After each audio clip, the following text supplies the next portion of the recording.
Buenos días, bienvenidos a otra edición de la newsletter de investigación de la Universidad San Pablo CEU de la Facultad de Humanidades y Ciencias de la Comunicación.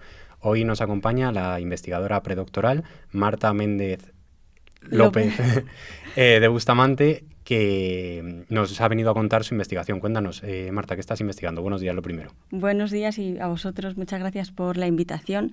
Pues mi tesis se titula La pintura barroca cuzqueña y su reflejo en el mercado del arte del siglo XVII al XXI, y es una tesis que tiene dos partes. La primera parte es de estudio de historia del arte tradicional y la segunda parte está enfocada en el mercado del arte.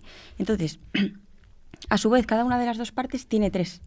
La primera, dentro del primer grupo de la primera parte de historia del arte, está centrada en el nacimiento de la pintura cuzqueña, cómo surge esta tradición de pintura virreinal, del Virreinato del Perú, y hablo de todas las influencias porque la pintura barroca cuzqueña tiene varias influencias europeas.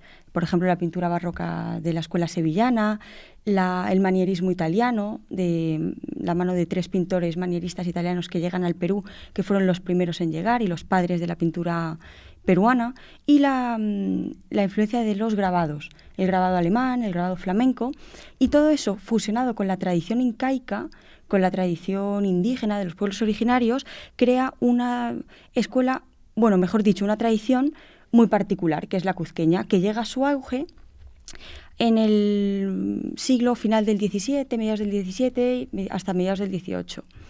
Y ese es el periodo de auge donde pues tienen cabida un montón de artistas, la mayoría pertenecientes a algunos de ellos a la nobleza indígena, y bueno, pues eso sería el periodo de máximo esplendor, que es donde se popularizan las iconografías propias del barroco cuzqueño, como las advocaciones marianas locales o los crucificados, o también los arcángeles arcabuceros, que son muy típicos de la pintura cuzqueña.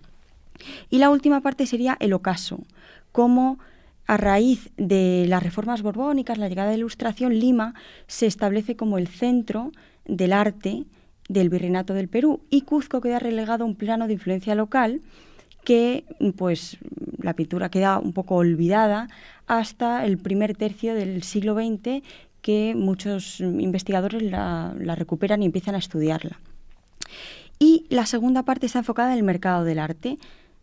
Estudio, por ejemplo, dentro de esa segunda parte tiene tres. La primera, cómo llegan todas estas influencias al Virreinato del Perú, porque claro, parten desde Sevilla, todas las ferias centroamericanas como Portobelo o las ferias de arte donde se compran todas estas obras y todas estas estampas, que después, cruzando el Istmo de Panamá, llega hasta el puerto del Callao, y desde ahí, por vía terrestre, se llegan a todo el interior andino.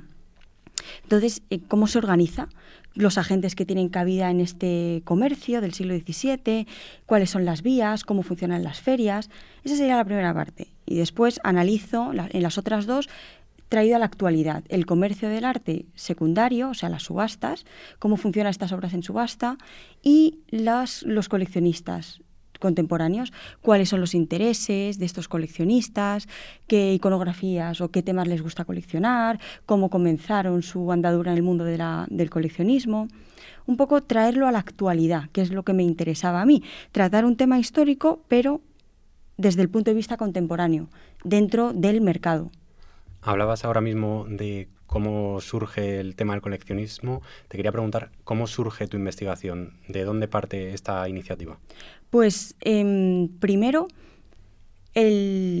cuando estudié historia, me gustó mucho la asignatura de Historia de América, y siempre quise hacer una tesis sobre Historia de América, pero desde el punto de vista del arte. Entonces no se me ocurría nada, hice un máster de Mercado del Arte y digo, y esto es muy interesante, ¿cómo puedo mezclar la historia de América, que es lo que me gusta, junto con el mercado del arte, que a raíz de ese máster pues me encantó?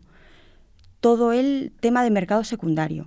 Y dije, pues bueno, puedo hablar de la pintura, no sabía qué tradición escoger, al final cogí la cuzqueña, porque es una escuela, una tradición muy única, donde se ve perfectamente la mezcla, lo mestizo, ¿no? La mezcla de lo europeo con lo indígena. Y dije, bueno, pues cojo la escuela cuzqueña y lo miro desde el panorama de la actualidad.